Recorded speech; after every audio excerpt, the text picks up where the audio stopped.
Data editor. Thanks, Matt. I'm Justin Clinchew. I'm one of 4 data specialists on the Starcraft 2 team. The job of the data specialist is to take all the ability and unit ideas that designers come up with, bring them to life using the functionality provided by the programmers, and then hook it up to the assets made by the artists. And we do all of this using the same editor that you guys have at home. One of the great features of our Starcraft 2 engine is the actor system, which allows you to modify and combine art assets. This is incredibly useful to us when we're trying out new ideas for units and abilities. For instance, when Rich started working on Left to Die, he asked me to set up some units that worked like the zombies in Left 4 Dead. Like Matt was saying earlier, it's really important to prove the fun first. So rather than go to the artists and have them spend all this time working on art for units that we didn't even know would work yet, I was able to just grab art that was already existed in the game and tweak it a little using Actor, just enough to convey the concepts behind these units. Then, once we knew the fun was there, then we could show the artist something tangible in game, and this gives them a much better idea of what the requirements are for the art than just simply describing the unit to them. Another great advantage of Actor is if you don't have the time or resources to create your own assets, you can use the data and triggers to transmute the assets we provide for you into something new and unique. What I want to show you are some things that you may not have thought possible in StarCraft 2. All of these videos were captured from maps that I set up using the same editor and assets that you have at home. One of the easiest ways to customize art for your mod is to use tint color. Here's a unit I set up that I like to call the Rainbow Archon. He's set up to constantly cycle his tint color, and also his portrait is doing the same thing because it's running off the same actor messages the unit is. He's also got a chain lightning attack that has a different color for each jump. And you'll notice that his main attack beam is also cycling color in sync with the unit.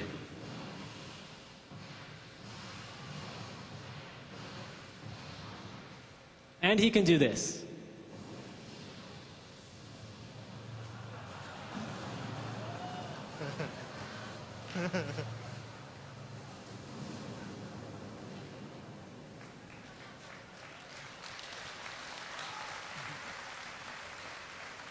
Another awesome tool for creating great visuals is the missile mover system. One of the underused features of this system is something called Power Slide, which allows you to configure missiles that will drift when making sharp turns, kind of like a race car. I configured these missiles so that they can only turn slowly at first, which allows them to be juked by their fast-moving targets. And I think this really shows off the Power Slide.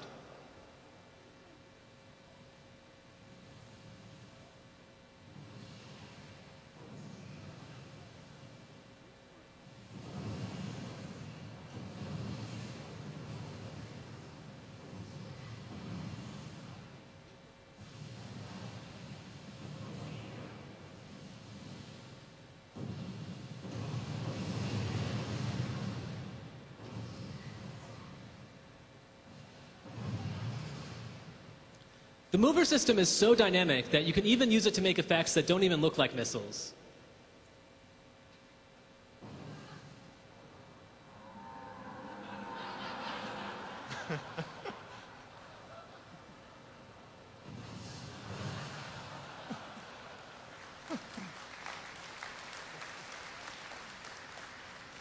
We really love playing all the maps you guys make, and we can't wait to see what you'll come up with next.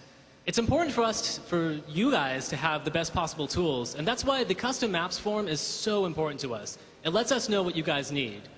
One of the things that we saw people asking for a lot on this forum was the ability to track the mouse position through triggers. Currently, when a player clicks the mouse button, you can get coordinates, but that's not enough to do things like Diablo-style movement, where you want a player to hold the mouse button down and have their character move in the direction of the cursor. Or another case might be if you want to set up a turret that tracks the mouse position. Well, we've managed to implement this feature, and you'll be able to use it as soon as 1.2.0 goes live. Here's one last video to show off this new feature in action. As you can see, I've set up this Immortal so that his turret tracks the mouse. When you hold down the left mouse button, he'll fire, and I also set him up to move using WASD. I think the combination of these two makes for some interesting gameplay.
So that's it for the StarCraft 2 custom apps and editor discussion panel. Now we're fielding questions.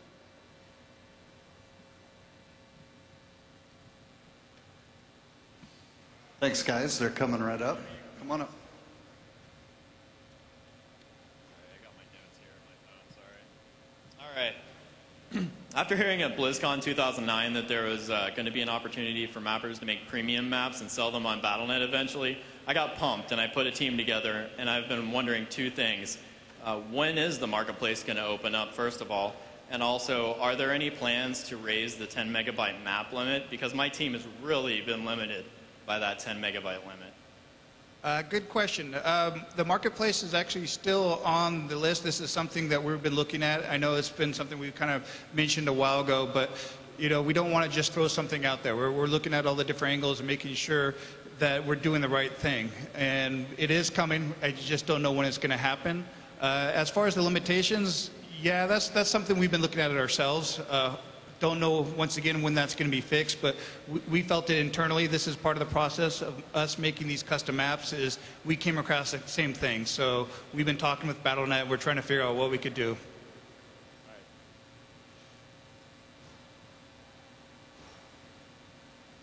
Hey, so from what I've seen so far with the Blizzard Dota, it looks fantastic, but what I was thinking is one of the reasons Dota is so popular and has lasted so long is the constant balance tweaks and change that IceFrog makes. So I'm wondering, with your Blizzard Dota, if you guys plan on keeping it as updated and fluid as the current Dota All-Stars. Blizzard Dota is something that we absolutely want to continually support going on into the future, and we look to bring absolutely that same quality of updates that we bring to all of our games, you know, where we're constantly patching if need be, absolutely. Hi, the mouse tracking looked awesome, and it's going to make a lot of map creators very happy, but I was wondering, when it's actually completed on Battle.net, is it still going to get like constant lag and delay, especially with like 8 players in the WASD system and mouse tracking? It just doesn't seem like it would work. Well, that lag is something that we have been looking into and that we have been trying to improve upon. I know that in future updates we do hope to improve this, but yeah, hopefully in the future.